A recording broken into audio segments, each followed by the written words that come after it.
You know, there exists a fish out there called the anglerfish.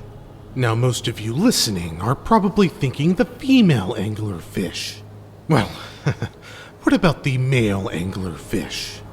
Turns out they're stuck at level 1, never able to progress through their life.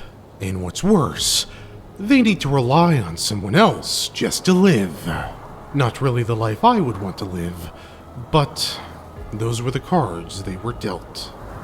And, much like the male anglerfish, today's story revolves around players that are perpetually stuck at level 1. And happen to be reliant on somebody else as well. So, without any further ado, let's roll for initiative and begin the tale.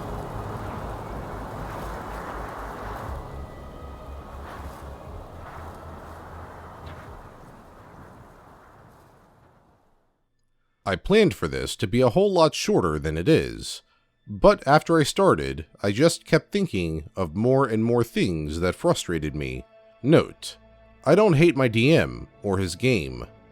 I'm good friends with the DM, and I love D&D, and in some aspects, I really do love his campaign, but it does frustrate me.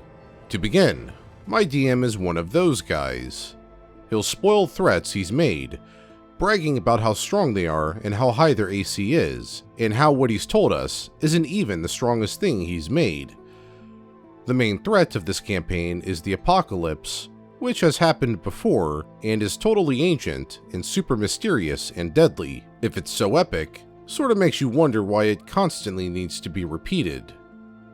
XP progression. I'm a level 1 druid in a party of 3. Heard about how OP everything is, so I cracked out my min-maxing skills and prepared the strongest, yet most adaptable early game build that I know, the Moon Druid. For context, barring NPCs, we're a party of 3, the monk and the ranger both being newbies. But I digress. I'm sure you read the title. Now, you might be wondering, if all the threats are so strong, how the heck are you still level 1? It's a very simple problem, really. We only get XP for killing. So, when we spend an entire session running away from swarms of 10+ enemies trying to kill us, getting OP homebrew monsters, quite literally, dropped on our asses, they were hiding in the ceiling, running from those monsters until we ran into a dead end, and Daddy Deus Ex Machina, Daddy for short, our resident level 20 wizard DMPC, not with the party all the time, drops in and smites the guy to shit, leaving just one within an inch of its life? 0 XP. At least, that's what I'd like to say. Technically, while the rest of the party was arguing over whether or not to spare the bloodthirsty monster, I kindly reminded them that I don't care for DMPCs by whacking the dude with a stick. 100 EXP each, and I get called a power gamer. Okay. For combat, that's the trend. All the threats are way too strong for us to face, so we have to run. When we run, we get nothing. Then I'll kill something in a single hit, and get an inordinate amount of EXP for doing basically nothing, and it will neither feel earned nor be enough to get me to level 2. Roleplay. Well, so combat's not great. What about roleplay? I'm joining the campaign a bit late, so to work me in I was coerced into being a guard. Did I mention I hate the police? Chasing after the party. Well, whatever. Lawful good guard. I'll lean into that for roleplay. And, oh god, all of my NPC guard friends are instantly killed off to establish how totally dangerous it is. Later, I try to make a grave for my dead comrades. The idea gets spat on by another player trying to be funny. He later left. Even later, I learned that the city, my hometown, which I, as a player, haven't spent a single second in, is burning. "Who did this?" my character cries. "You did. You were ordered to," the DM responds. as I solemnly change my alignment from lawful good to lawful neutral. By the way, the burning city was all Session 1. Though my character lived their entire life, I never saw the city. I never met those guards. It's hard for me to be invested. Can I mention something about the stakes real quick? A lot of the rookie storytellers assume that the higher the stakes are, the greater the impact. The truth is that the larger the stakes are, the less we believe the storyteller will actually do it, and the less we care. I don't believe the apocalypse will occur, nor do I think our characters will die. A bunch of crap that is literally impossible for us to handle will come our way, threaten us for a session before Daddy Deus Ex Machina shows up to show everyone how cool he is, and we'll be left with, checks notes, exactly 0 EXP. Hell, last session the ranger got swallowed by the sandworm from Dune, and even before DM mentioned next session would start, inside its esophagus, I already didn't buy it. Gameplay. Okay, the gameplay. Admittedly, this part isn't as frustrating for me, but that's just because my druid has utility options. Our poor monk. But I did mention our plot device, Daddy Deus Ex Machina, right? Funnily enough, I've also gained the job of instructing this level 20 wizard how to do his own darn job. I tell him to cast True Seeing, note, 25 GP spell components, to see if we were being scryed upon. Lo and behold, we were. DM later tells me he can't believe we didn't think of this sooner. If I had a nickel for every time a DM has told me this, I'd have 2 nickels.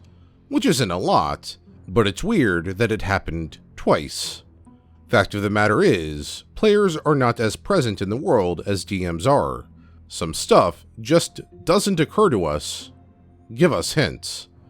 Later, I had to tell him to use legend lore to uncover secrets about an object, because apparently, DM made a level 20 wizard without knowing what a level 20 wizard could do. Did I mention our DM constantly brags about how strong this guy is, and that's why my campaign prep includes more study of the wizard spell list than the druid spell list. Oh, and on that 25 GP thing, at some point our characters had time to kill, so we went to do random quests from Town Hall. The quests we chose from paid 5 CP, 48 SP, 6 GP, 2.5 SP per kill, 1 PP. Maybe in 17 more sessions, I'll be able to afford 1 extra AC. Also, we can't ask Daddy for gold, because all of his gold is in the form of material components, and the currency he forgot in the destroyed city. In the end, I predict it's just going to be another repeat of the XP thing. We're going to be starved for gold until Daddy serves up 1 gargantuan monstrosity for us on the spot. With 300,000 GP, it's not going to feel earned, and I'll probably just feel tired. Ironically, our DM apparently doesn't want us to be murder hobos, but is doing literally everything to incentivize it. No enemies our level, barely enough money to pay rent. Luckily, our daddy is paying. Wait, he doesn't have any normal currency on him. But the group of commoners over there has enough EXP to get me to level 2, and that noble has enough money to buy the entire party better gear. Why not go to town? End post. You know, if I were a betting man, I would think that the DM was wanting to have the game for themselves only, but needed filler characters to play certain parts. And unfortunately for OP, they were one of those filler characters. Quite unfortunate. But there is hope. All the OP has to do is simply leave the campaign. That way they avoid the issue, and the DM learns what not to do in the future. Anyhow, That is today's story. If you liked it, and you want to see more videos just like this one, be sure to hit that subscribe button and bell notification icon to be notified of my future videos. And while you wait for my future stories, here are a few related videos that you can watch in the meantime.